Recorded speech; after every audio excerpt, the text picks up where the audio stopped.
నమస్కారం. RTI 9 news కి స్వాగతం. రాష్ట్ర వ్యాప్తంగా ఉన్న టీవైజేఎఫ్ యూనియన్ సభ్యుల పిల్లలకు వారు చదివే ఆయా ప్రాంత ప్రైవేటు, కార్పొరేట్ పాఠశాలల్లో వసూలు చేస్తున్న ఫీజుల్లో 50% రాయితీ కల్పించాలని టీవైజేఎఫ్ రాష్ట్ర అధ్యక్షులు, senior journalist doctor Tanugula Jitender Rao రాష్ట్ర ప్రభుత్వాన్ని కోరారు. ఇందులో భాగంగా డాక్టర్ జితేందర్ రావు ఆదేశానుసారం శుక్రవారం సంగారెడ్డి జిల్లా కేంద్రంలో టీవైజేఎఫ్ రాష్ట్ర కార్యదర్శి షేక్ మహబూబ్ ఆధ్వర్యంలో జిల్లా విద్యాశాఖ అధికారిని కలిసి వినతిపత్రం సమర్పించారు. ఈ సందర్భంగా జిల్లా విద్యాధికారి వెంకటేశ్వర్లు మాట్లాడుతూ, జిల్లాలోనే కాకుండా యావత్ రాష్ట్ర వ్యాప్తంగా జర్నలిస్టులు తమ వృత్తిలో భాగంగా ఎన్నో ఒడిదుడుకులు ఎదుర్కొంటూ సమస్యలపై పోరాటం సాగిస్తున్నారని అన్నారు. ప్రజలకు ప్రభుత్వానికి మధ్య వారధిగా నిలిచే జర్నలిస్టులపై ప్రభుత్వానికి సానుకూల దృక్పథం ఉందని అన్నారు. ప్రైవేటు, కార్పొరేట్ పాఠశాలల్లో ఫీజుల విషయంలో జర్నలిస్టుల పిల్లలకు ఫీజులో రాయితీ కల్పించడం సమంజసమే అని అన్నారు.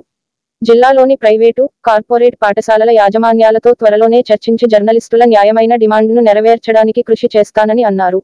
ప్రైవేటు, కార్పొరేట్ పాఠశాలల యాజమాన్యాలు స్పందించి జర్నలిస్టుల పిల్లల ఫీజుల విషయంలో సానుకూలంగా స్పందిస్తారని ఆశాభావం వ్యక్తం చేస్తున్నానని అన్నారు.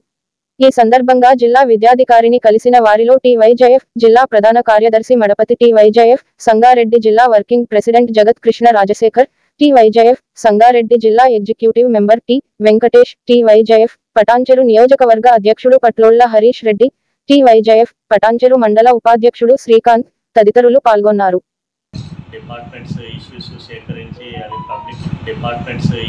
సేకరించి అవి పబ్లిక్లో తీసుకుపోవడానికి ఇవన్నీ కూడా చేస్తున్నటువంటి కృషి ఎక్కువగా ఉన్నది. ఎందుకంటే వారికి కూడా అరకొరమైనటువంటి జీతంతో నెక్కుకు రావాలంటే చాలా కష్టమైనటువంటి పరిస్థితుల్లో రిక్వెస్ట్ మేరకు మరి నేను కూడా ఆర్డర్స్ ఇష్యూ చేసి మేనేజ్మెంట్స్ కూడా, ప్రైవేట్ మేనేజ్మెంట్స్ కూడా నేను తెలియజేస్తాను. థ్యాంక్స్.